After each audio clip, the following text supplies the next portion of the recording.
Ça y est. Bon, merci d'être là.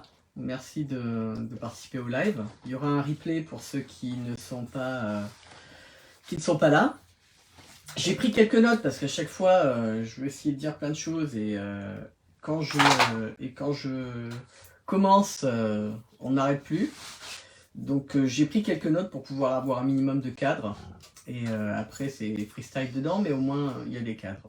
Alors, pourquoi est-ce qu'on va parler de la peur? Comme je l'ai dit tout à l'heure, c'est parce que ça a été voté. Mais je trouve que c'est un très bon vote. Parce que, en fait, la peur, c'est vraiment lié à notre survie. Ah, je vois qu'il y a d'autres personnes qui arrivent. Coucou Marie-Jeanne.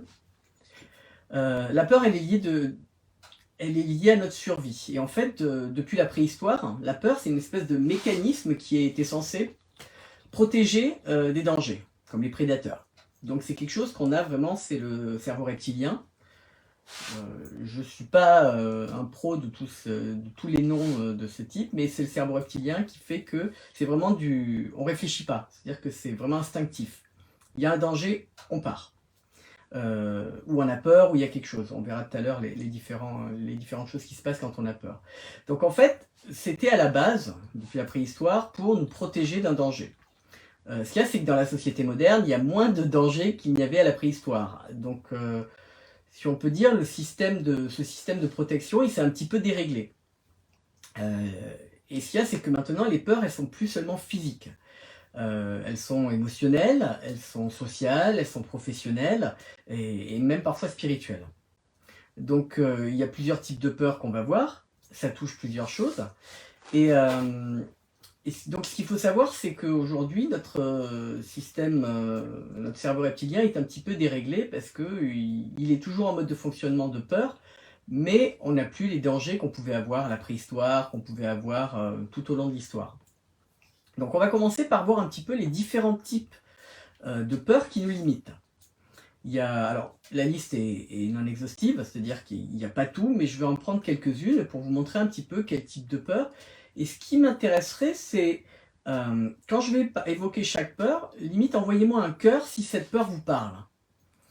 Comme ça va me permettre de voir un petit peu quelles sont les différentes peurs qui vous concernent, qui vous touchent, qui vous affectent. On va commencer par la peur du jugement. Alors, est-ce que la peur du jugement, c'est quelque chose qui vous parle? Est-ce que, si oui, mettez un petit cœur, ça va me permettre de voir un petit peu, d'interagir, n'hésitez pas à commenter. La peur du jugement, c'est quoi en fait?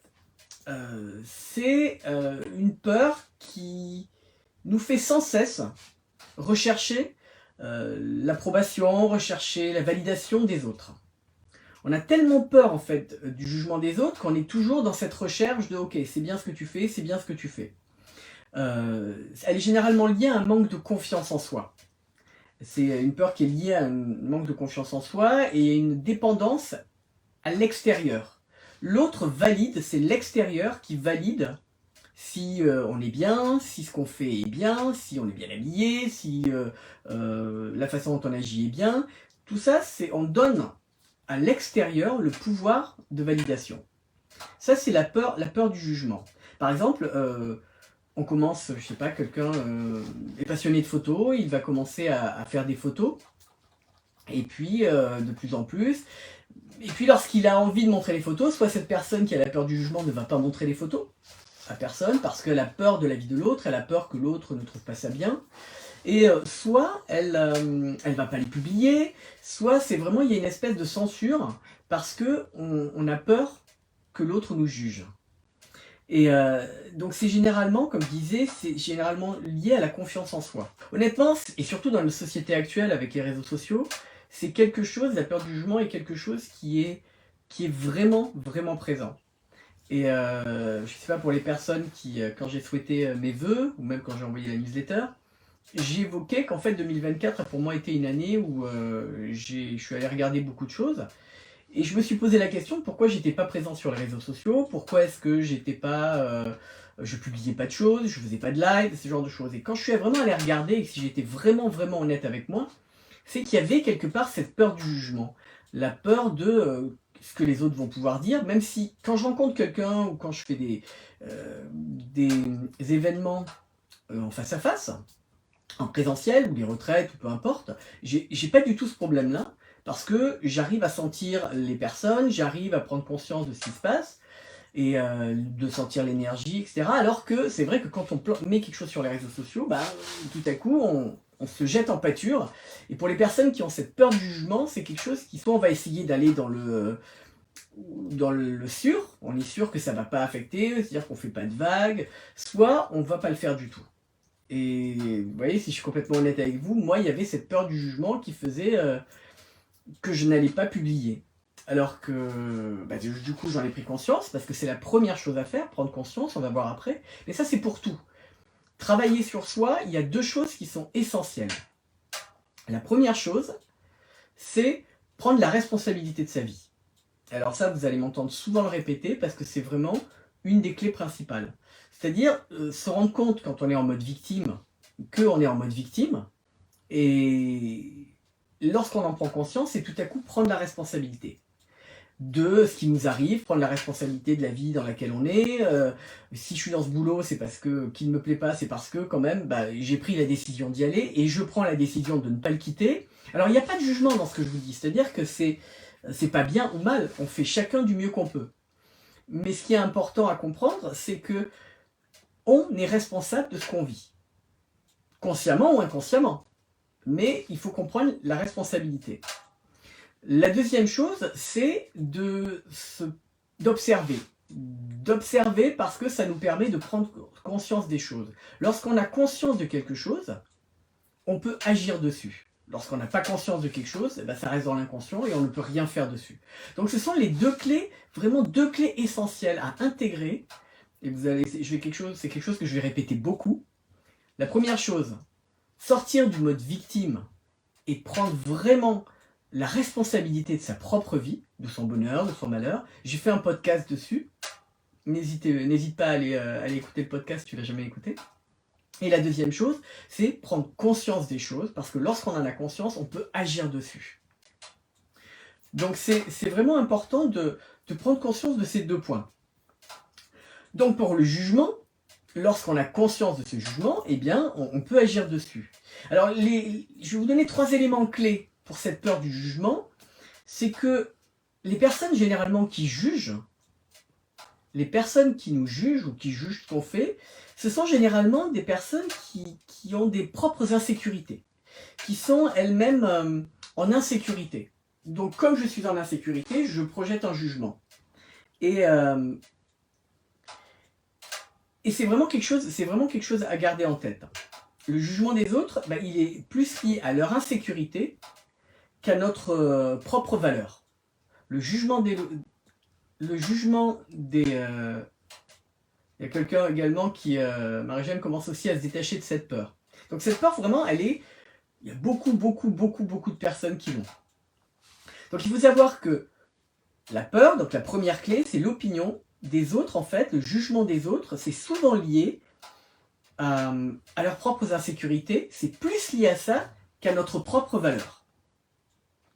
Le deuxième point, la deuxième clé, c'est lorsqu'on arrête de regarder l'approbation des autres, lorsqu'on arrête de regarder la validation des autres, ça nous permet de gagner en liberté. Ça nous permet de gagner en liberté et en authenticité. Lorsqu'on se libère de cette peur, on peut plus être soi-même, on peut plus être authentique.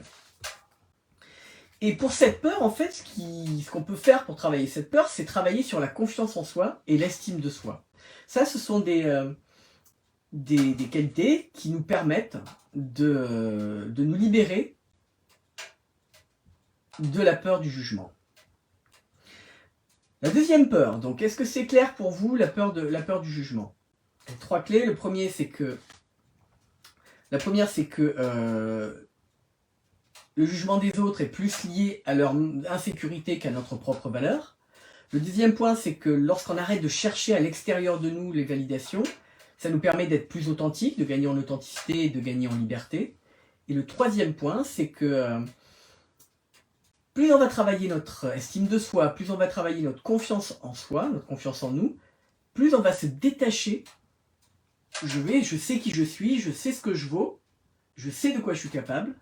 À partir de là, ce que toi tu penses, c'est pas grave. Si tu me juges, je m'en fous, je sais qui je suis. C'est vraiment se mettre dans une posture de... quand on est vraiment ancré, quand on est vraiment centré, quand on sait vraiment qui on est et ce qu'on veut, ça nous permet complètement de nous libérer du jugement des autres. La deuxième peur, c'est la peur de l'échec. Est-ce que c'est une peur qui vous parle? Est-ce que la peur de l'échec est quelque chose qui vous parle? C'est vraiment une des plus puissantes. C'est une peur qui est vraiment très très forte parce qu'elle empêche beaucoup de prendre des risques, de tenter de nouvelles choses et de sortir de sa zone de confort. Ça c'est une peur qui nous empêche, qui nous bloque beaucoup. La peur de l'échec. Est-ce que c'est quelque chose qui vous parle, la peur de l'échec? Il faut savoir que cette peur, elle est souvent liée à nos croyances limitantes. Pas à nos croyances, mais à nos croyances limitantes. Aux croyances limitantes qu'on a sur notre propre valeur. Donc je ne sais pas, je vois pas trop les commentaires en fait. Hop. Je ne sais pas si... Donc je vais continuer. La peur de l'échec, par exemple, c'est... tu veux changer de boulot, tu veux changer de carrière, et en fait, la peur de l'échec, elle va t'empêcher de postuler à de nouveaux boulots. La peur de sortir de la zone de confort, en effet. Ça, c'est derrière, il y a la peur de l'échec.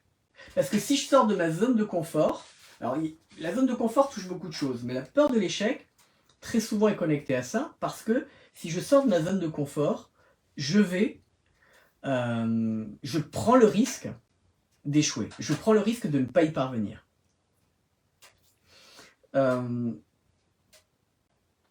Donc, je disais que par exemple, quelqu'un veut changer de boulot, et à partir de là, quelqu'un qui a la peur de l'échec ne va pas postuler. Parce qu'il a peur que... finalement ça va pas bien se passer, que le nouveau boulot il va y avoir un échec, etc. Alors pardon. La troisième peur, alors les clés sur ces peurs, sur cette peur-là, sur la peur de l'échec. Il faut savoir que l'échec, en fait, et ça c'est quelque chose que j'avais beaucoup, et j'ai beaucoup travaillé cette peur, parce qu'en fait, il faut comprendre, il faut changer notre perception de l'échec. On entend souvent, c'est pas un échec, c'est une expérience. C'est pas un échec, c'est un enseignement. Mais lorsqu'on a la peur de l'échec, c'est pas du tout comme ça. Notre mental l'a associé à quelque chose qui est par rapport à nous. On n'est pas assez bien, on a échoué, notre valeur à nous-mêmes, elle est basse. Donc en fait, une des clés qu'on peut faire, c'est changer la perspective. Changer notre façon, la connexion que le mental a, que le cerveau a, avec l'échec. Et ça, c'est quelque chose que j'ai beaucoup travaillé. Alors, je ne sais pas si ça vous parle, mais c'est ça. Ce n'est pas un échec, c'est une expérience. Ce n'est pas un échec, c'est une expérience. Et je ne sais plus qui a dit... je ne vais pas dire de bêtises, mais il y a une citation, si quelqu'un la retrouve, qui dit en fait, quelqu'un... Ah, je ne sais plus. Bref, je ne veux pas dire de bêtises, donc je ne vais pas vous dire cette citation. Mais en fait, c'est vraiment ça. C'est prendre conscience que quand on échoue, c'est pas un échec, c'est on découvre une façon dont ce n'est pas possible, une façon qui n'est pas possible, une façon de ne pas faire. Si c'est pour l'ampoule, si quelqu'un se souvient du nom de la personne qui a fait l'ampoule, en fait, c'est lorsqu'on lui avait dit, vous avez fait 99 échecs, ou je sais pas combien d'échecs avant de réussir l'ampoule, et il a dit, en fait, j'ai découvert 99 façons de ne pas faire une ampoule. Et j'avais trouvé ça vraiment bien. C'est juste qu'il ne le prend pas, vous voyez, comment lui ne voit pas les choses comme un échec, mais comme, ok, ça ne se fait pas comme ça, ça ne se fait pas comme ça, ça ne se fait pas comme ça. Et ça change vraiment tout. Donc je vous fais un striptease parce que je commence à avoir chaud. Et ça change vraiment tout lorsqu'on ne perçoit plus, lorsque le mental ne perçoit plus l'échec comme quelque chose de négatif, mais plutôt comme une expérience. J'ai fait cette expérience, ça n'a pas fonctionné, je vais aller faire une autre expérience, ça n'a pas fonctionné, je vais une troisième expérience, jusqu'à ce que je trouve la solution ou quelque chose qui me convienne. Donc, changer la perspective est vraiment une grosse clé pour travailler cette peur de l'échec. Il y a également, il faut comprendre que l'échec, pour terminer ça, l'échec c'est vraiment un processus, Ça fait partie du processus d'apprentissage. Un enfant qui commence à marcher, il va tomber, se relever. Et nous, on pourrait le voir, il a échoué à sa tentative de marche. Et en fait, c'est juste l'apprentissage. Il comprend petit à petit et on apprend. Donc, l'échec fait partie du processus d'apprentissage. Ça nous permet d'ajuster nos stratégies, ça nous permet de comprendre ce qui fonctionne et ce qui ne fonctionne pas. Il faut comprendre que cette croyance, la peur de l'échec, elle est souvent liée à la croyance. Derrière, il y a la croyance, ce que je disais tout à l'heure, je ne suis pas assez bon. Si je vais échouer, pourquoi ça sert à quoi d'essayer puisque de toute façon je vais échouer. Mais le je ne suis pas assez bon, c'est vraiment quelque chose qui est souvent connecté à la peur de l'échec. Pour ce qui est de la zone de confort, il faut comprendre que la peur de l'échec, comme tout à l'heure tu disais que la zone de confort est quelque chose qui te parle, Vanessa, ça nous enferme. La peur de l'échec nous enferme dans notre zone de confort. Mais le problème, c'est qu'on se retrouve bloqué. Il y a une métaphore que j'utilise souvent, et ça c'est valable pour toutes les peurs, prenez-la pour toutes les peurs. Souvent on construit, parce qu'on a des peurs, on se construit des murs, on se construit une forteresse, on a sa zone de confort, on a nos croyances, on se crée une espèce de zone de confort, on l'a bien construit. Le problème, c'est que on en construit souvent une tellement bonne qu'on n'a pas prévu de porte, on n'a pas prévu de fenêtre et qu'on se retrouve enfermé. Et cette forteresse devient une prison. Donc il est vraiment important, lorsqu'on a conscience des peurs, de ne pas laisser ces peurs nous envahir, mais petit à petit, de mettre en place des choses pour en sortir. Par exemple, la zone de confort, c'est de quoi j'ai peur. Ok, j'ai la peur de l'échec. Alors dans ce cas, ce que je vais faire, c'est que je vais faire une action. Je vais faire quelque chose qui va me permettre, à petite échelle, mais qui va me permettre de casser un petit peu, de faire une ouverture dans cette muraille, de faire une ouverture dans cette forteresse de laquelle je ne peux pas sortir. Donc ça va être, je ne cuisine pas parce que j'ai peur de rater. Un exemple. Eh bien, je vais commencer à faire quelque chose de très simple. Je fais quelque chose de très simple, avec peu d'ingrédients, avec peu de choses, où vraiment j'ai peu de chances d'échouer. Et ça, petit à petit, plus on va comme ça, sortir de sa zone de confort, plus on va comme ça faire des choses, ça va nous permettre, petit à petit, d'envoyer un autre signal au cerveau qui va commencer petit à petit à changer cette croyance de je ne suis pas capable, je ne suis pas assez bon, et ça va aller petit à petit nous sortir de cette peur de l'échec. Ah tiens, ça j'ai réussi, ça j'ai réussi, ça j'ai réussi, ça j'ai réussi. Et on augmente petit à petit le niveau de difficulté de ce qu'on essaye de faire. Donc commencez par quelque chose de simple, de très simple. Et commencez par, si vous avez jamais cuisiné, commencez par faire des pâtes. Si vous respectez le temps de cuisson, c'est assez simple. Et généralement, on ne rate pas ça. Et si vous ratez, vous apprenez la fois d'après. Et c'est une expérience, ok, je saurai qu'il faut que je fasse différemment. Donc ça, c'est vraiment la deuxième peur qui est la peur de l'échec. La troisième peur, c'est la peur de l'inconnu. La peur de l'inconnu, souvent, c'est une réaction qui est naturelle face à l'incertitude. C'est souvent une peur qui nous retient quand il s'agit de faire un changement. On évite la peur de l'inconnu est souvent connectée à la peur du changement. Parce que je ne connais pas, ça peut potentiellement être dangereux. Et quel que soit le changement, ça peut être un changement professionnel, émotionnel, personnel, la peur de l'inconnu nous empêche souvent de faire des changements. Parce que le mental, encore une fois, a connecté inconnu à danger.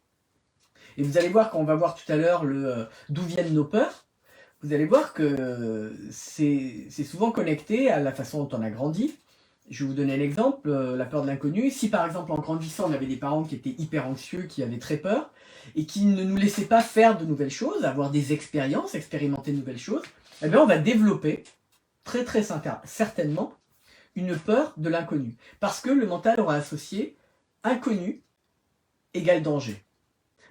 Alors que, même si souvent on n'a pas eu d'expérience, il y a une personne qui me vient en tête, une personne avec qui j'ai travaillé, avec qui je travaillais en coaching, et qui avait très peur de tout ce qui était nouveau et de l'inconnu. Et lorsqu'on est allé creuser, lorsqu'on a essayé de comprendre, ce qui se passait, c'est qu'en fait, ses parents Elle était fille unique. Et ses parents avaient peur de tout. Donc à chaque fois qu'elle essayait de faire quelque chose de nouveau, c'était soit non, non, non, non, mais c'est bon, t'inquiète pas, non. Ne fais pas ça, c'est dangereux, ne fais pas ça, tu peux te faire mal, ne fais pas ça. Donc elle a commencé à associer, son mental a associé inconnu égale danger. Inconnu égale danger. Et il y a d'autres choses, et par rapport à ça, je vous expliquerai de ce qui a développé. Par rapport à ça, si je peux vous le dire, ça a développé aussi une basse estime d'elle-même. Elle a commencé à développer la croyance qu'elle n'était pas capable. Donc vous voyez, une action des parents, qui pour eux c'était ok, on veut protéger notre enfant, donc on va pas lui faire des choses, parce que nous-mêmes on a nos propres peurs, donc on va pas lui faire des choses qui potentiellement pourraient être dangereuses dans nos croyances. Donc ils ont fait développer cette croyance chez elle, qui elle-même n'osait pas de nouvelles choses, parce que elle avait peur que ce soit dangereux. Donc le mental avait associé inconnu égale danger.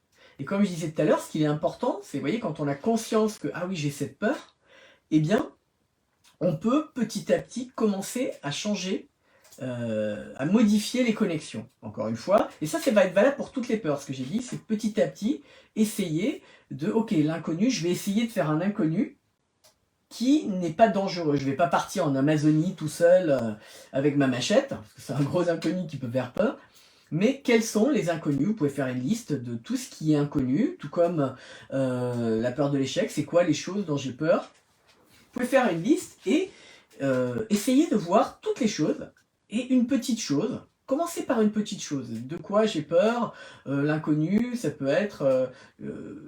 voilà, j'ai toujours voulu apprendre le piano ou aller dans une activité ou faire quelque chose, mais j'ai toujours eu peur, ça m'a toujours fait peur. Donc, parce que je ne connais pas, donc je vais essayer de, tiens, je vais aller faire un cours de danse, je vais la salsa, je vais prendre un cours et voir ce que ça donne. Vous voyez, des choses qui ne sont pas dangereuses et qui vont nous permettre petit à petit de développer cette confiance-là et de nous libérer petit à petit de cette peur. Est-ce que c'est clair pour l'instant? Est-ce que vous avez des questions? Parce que c'est vrai que je parle beaucoup. Est-ce que vous avez des questions? Est-ce que vous êtes toujours là? Je ne vous ai pas perdu.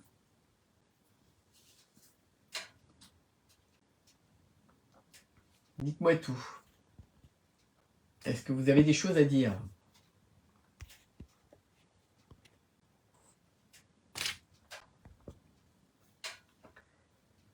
Dites-moi, dites-moi.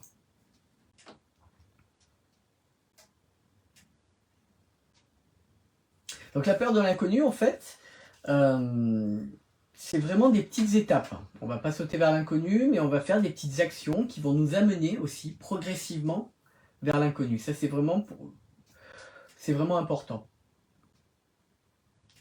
La peur d'aimer, on y viendra, c'est la peur d'intimité, et on va en parler. On va en parler de la peur d'aimer, ce que j'appelle la peur d'intimité. Donc, la peur du changement, vous voyez, c'est une autre peur. Elle est connectée à la peur de l'inconnu. C'est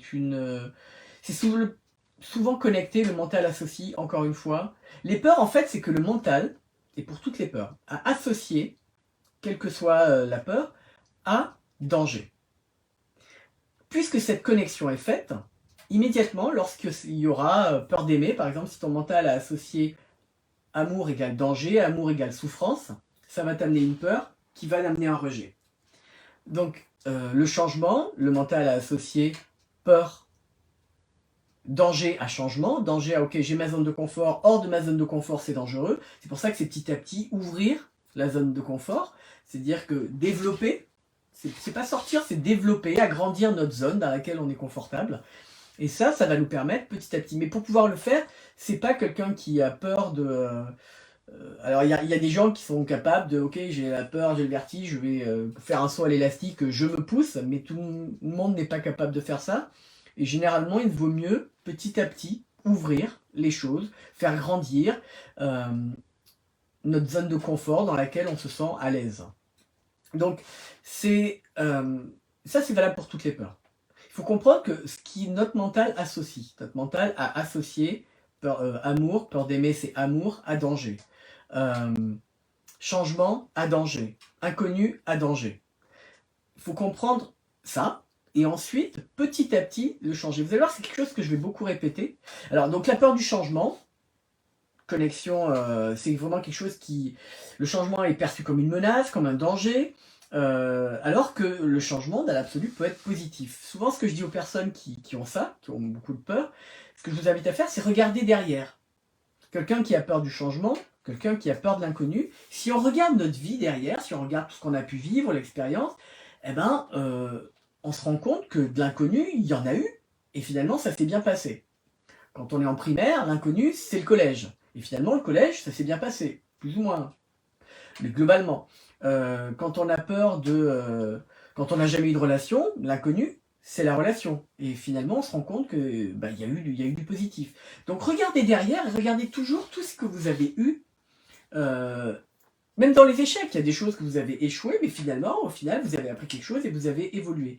Donc, souvent, ce que j'invite, c'est regarder derrière et apprenez. Et rendez-vous compte que, il y a eu des changements dans ma vie, et finalement, ça s'est bien passé, ils ont été positifs. Ça permet de donner à manger différemment au mental. C'est vraiment l'essentiel, c'est vraiment de lui donner à manger petit à petit, le nourrir pour que la peur se libère et soit remplacée par quelque chose d'autre. Il faut savoir qu'on ne peut pas retirer quelque chose du cerveau, on ne peut pas retirer quelque chose du mental. Lorsqu'il a une croyance, lorsqu'il a une peur, il faut lui donner autre chose. On ne peut pas tout à coup dire « Ah ben ça y est, j'ai plus peur du changement, j'ai plus peur de l'inconnu ». Non, c'est petit à petit, en lui donnant autre chose, en lui donnant d'autres expériences positives, en lui donnant d'autres croyances positives, en lui donnant quelque chose qui est autre que ce qu'il a, là on peut mettre en place un changement. Sinon, on peut mettre en place un changement, c'est-à-dire qu'on peut se libérer de la peur, ou on peut vraiment mettre en place quelque chose de nouveau. Donc on ne peut pas retirer quelque chose, on ne retire pas une croyance, on ne retire pas on peut rien retirer, le cerveau n'aime pas le vide, il va garder, donc il faut lui donner quelque chose. C'est souvent pour ça que des personnes, par exemple, qui fument, quand ils arrêtent de fumer, ils remplacent par la nourriture, ils remplacent par les bonbons, ils remplacent par quelque chose. C'est très compliqué d'arrêter de fumer juste comme ça, sans rien remplacer du tout. Alors encore une fois, il existe des exceptions. Je ne parle pas pour les 8 milliards d'humains qu'on est, mais globalement c'est ça. C'est-à-dire que le cerveau n'aime pas le vide, et il va garder, il faut remplacer par quelque chose, par une nouvelle habitude, par une nouvelle croyance, par une nouvelle façon d'être. Donc ça c'est vraiment une info à garder et qui est vraiment importante. Alors donc il y a la peur du changement, il y a la peur du rejet, c'est une autre peur. Ça c'est une peur que lorsque... souvent, on a besoin de validation sociale, et ça peut se manifester dans les relations personnelles, les relations professionnelles. C'est vraiment quelque chose qui peut freiner notre épanouissement. La peur du rejet, c'est vraiment quelque chose qui peut nous bloquer et qui fait qu'on agit d'une certaine manière. Et tout à l'heure, quand je disais par rapport à la peur la première peur que j'avais tout à l'heure, qui était la peur du jugement, où à chaque fois qu'on se libère de ça, petit à petit, ça nous permet d'être plus authentique et d'être plus vrai. Lorsqu'on n'a pas peur du rejet, ça nous permet peut-être de dire non lorsqu'on n'a pas envie. Ça nous permet d'être qui on est vraiment plus facilement. Lorsqu'on a la peur du rejet, tout à coup, on a un radar qui est rejet, rejet, j'ai peur du rejet. C'est pareil pour l'abandon. Et l'abandon, c'est une autre peur également, et qui, l'abandon, le rejet, vont faire qu'on va devenir plus dépendant affectif. On a tellement peur d'être rejeté, on a tellement peur d'être abandonné, ça va faire que on est prêt à tout, à accepter des choses qu'on ne devrait pas, qui ne sont pas bonnes pour nous, parce que on a peur d'être rejeté, parce qu'on a peur d'être abandonné.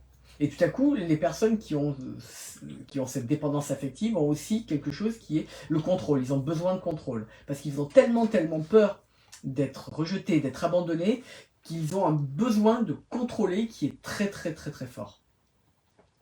Et ils ont la peur, et parfois ils dépassent leurs limites. Le problème, c'est que souvent, on attire ce dont on a peur parce que quelque part on vibre cette peur et qu'on met on met des situations, on se met dans des situations qui vont provoquer ce dont on a peur. Par exemple, quelqu'un qui a peur d'être abandonné, il va peut-être être jaloux, il va peut-être être toujours dans le contrôle de l'autre, il va peut-être être, dans le besoin de savoir, de priver quelque part, de contrôler l'autre, et ce qui va amener chez l'autre un rejet, ce qui va amener chez l'autre une espèce de suffocation. Donc souvent on attire les opposés, quelqu'un qui a, on appelle ça des attachements insécures, va attirer quelqu'un qui est souvent dans un style d'attachement qui est plus, il va se sentir quelqu'un qui va se sentir étouffé. Donc, puisqu'on va comme ça être plus jaloux, plus possessif, plus contrôlant, eh ben, on va amener chez l'autre un besoin d'espace et ça va être trop et on va souvent attirer ce dont on a peur. J'ai peur que l'autre me quitte, donc je suffoque l'autre. Le problème, c'est que parce que je suffoque l'autre, l'autre va me quitter. Donc c'est pour ça qu'on dit souvent, on attire ce dont on a peur. Donc le travail là-dedans, c'est de ne plus être dans cette peur de l'abandon, ou de rejet. C'est vraiment avoir conscience que je sais qui je suis, être plus dans l'autre à son espace. Ce n'est pas parce que l'autre a son espace qu'il va m'abandonner. Donc il y a tout un travail de déconstruction à faire et de changer les croyances. Quand on change la croyance, ça nous permet d'être un peu plus relax, plus authentique, être moins dans je veux attacher l'autre, et plus on attache quelqu'un, plus on essaie d'attacher quelqu'un, plus l'autre va vouloir prendre de la distance. Donc ça c'est... on va parler de la peur de l'intimité. La peur de l'intimité, c'est ça. C'est souvent des personnes qui ont connecté, la peur d'aimer, la peur de l'intimité, c'est souvent des personnes qui ont connecté amour égale danger. Amour égale souffrance. Donc ce sont des personnes qui ont grandi avec peut-être des parents qui se disputaient beaucoup, qui souffraient, un des deux parents souffrait, et l'enfant a assisté à tout ça. Il a vu que, il ou elle, a vu que ça fait mal d'aimer, parce que j'ai vu papa souffrir, j'ai vu maman souffrir, j'ai vu maman pleurer, j'ai vu de la violence, j'ai vu de l'agressivité, et tout ça fait que le cerveau en grandissant, a connecté amour égale souffrance, amour égale danger. Et les personnes souvent que je rencontre, avec qui j'ai travaillé, qui ont ça, qui ont ces croyances-là, qui ont développé cette croyance-là, ce sont beaucoup de personnes qui sont célibataires, ou qui ont du mal à rester très longtemps en couple, ou qui ont du mal à avoir un couple équilibré. Donc ces personnes-là ont développé cette croyance-là. Et ce qu'il y a, c'est que dans une fratrie, par exemple, ce n'est pas parce qu'on a assisté, on est tous différents, donc dans une fratrie, ça ne veut pas dire que tout le monde va développer la même croyance, tout le monde va développer la même peur. Donc il faut comprendre qu'on est tous différents, et qu'une même situation avec des personnes différentes ne va pas avoir la même conséquence, ne va pas développer la même peur. Donc c'est vraiment quelque chose qu'il faut comprendre. Ce n'est pas parce que y a 3 frères et sœurs, 4 frères et sœurs, 5, 6, peu importe, que tout le monde a les mêmes blessures, que tout le monde a les mêmes peurs, que tout le monde a les mêmes croyances. On est unique, on a des sensibilités différentes, notre âme est différente, notre énergie est différente, donc notre sensibilité est différente, donc on va plus ou moins développer, chaque frère et sœur vont développer des croyances, des choses. Alors il y a des choses différentes. Alors il y a des choses qui peuvent être communes. Si je peux parler dans ma famille, le point commun qu'on a plus ou moins tous, c'est le contrôle. Ma mère est quelqu'un qui est contrôlant, et on a tous plus ou moins grandi avec ça. On a développé le contrôle, et alors, peut-être chacun pour des raisons différentes. Ça peut être, comme je disais, contrôle parce que la peur du rejet, la peur de l'abandon, contrôle parce que peur du danger, peur du changement, peur de l'inconnu. Ça peut être plein de choses, mais voilà, il peut arriver dans des fratries qu'il y ait quelque chose de commun, mais ce n'est pas obligatoire. Donc peut-être que certains vont développer, s'il y a eu des disputes, s'il y a eu de la souffrance, s'il y a eu tout ça dans l'exemple qu'on a eu, des parents ou des référents, c'est-à-dire que 2 personnes qui s'aimaient, si on a associé amour égale souffrance, à partir de là, le travail va être de déconnecter cette croyance, on disait, cette connexion qu'a fait le mental, et de pouvoir s'en libérer petit à petit. C'est aller revoir peut-être ce qui a été, ce que je disais tout à l'heure, aller revoir dans le passé. Ça peut être, oui, mais quand même, j'ai eu de belles relations. Ça peut être mettre l'accent, visualiser des moments, des souvenirs heureux qu'on a eu en couple. Visualiser des choses qui ont été positives dans les relations. Et ça, petit à petit, donc en nourrissant, encore une fois, le mental de ça, ça va nous permettre de modifier, de libérer, de lâcher un peu ces peurs-là. Est-ce que tout va bien? Est-ce que je vous ai pas perdu? Donc ça, c'était le type de peur. C'est pas exhaustif, il y en a d'autres, mais c'est les principales. Est-ce que vous avez des questions? Est-ce que vous voulez boire un verre d'eau? Est-ce que tout va bien? Dites-moi.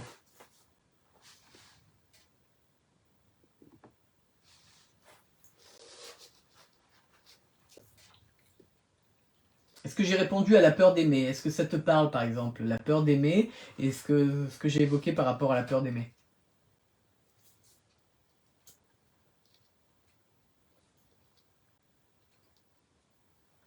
Ah.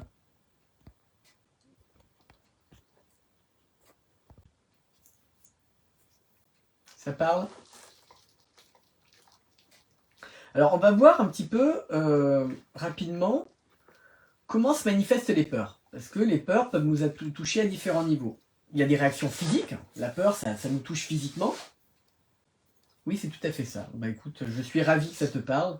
Et va chercher dans les souvenirs. Et vraiment, le but est de donner autre chose que cette croyance de amour égale souffrance. Et puis petit à petit, tester, montrer son authenticité, encore une fois, pour sortir de la zone de confort, de la muraille, de la prison qu'on s'est construit. C'est petit à petit, je vais essayer de, en contrôlant, de moins contrôler. Par rapport à l'amour, c'est je vais essayer de faire confiance là où je ne le faisais pas, je vais essayer de m'ouvrir un peu plus là où je ne le faisais pas. Et de le faire petit à petit, dans un espace sécure, dans un espace safe, qui va nous permettre d'agrandir cette zone dans laquelle on se sent bien.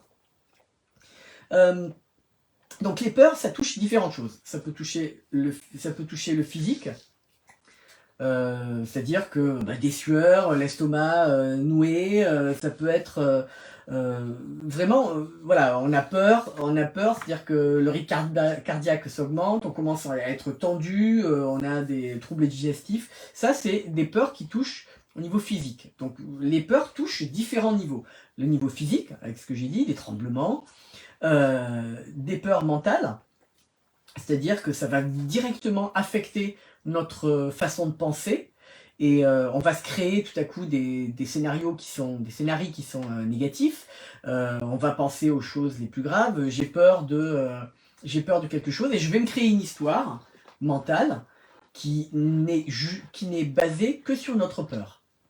Donc ça, c'est quand ça touche le mental, c'est j'ai peur que l'autre me quitte, donc je vais me créer. L'autre ne m'a pas envoyé un message, mon compagnon ou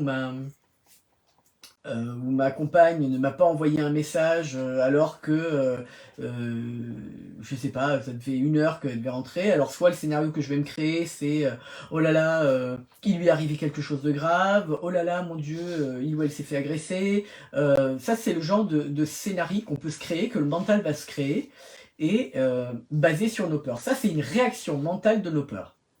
Ça peut être aussi la généralisation. Ça peut être, de toute façon, je me suis déjà trompé une fois, je vais toujours échouer. Ça fait partie des peurs lorsque ça touche le mental, lorsque les peurs ont une incidence au niveau mental.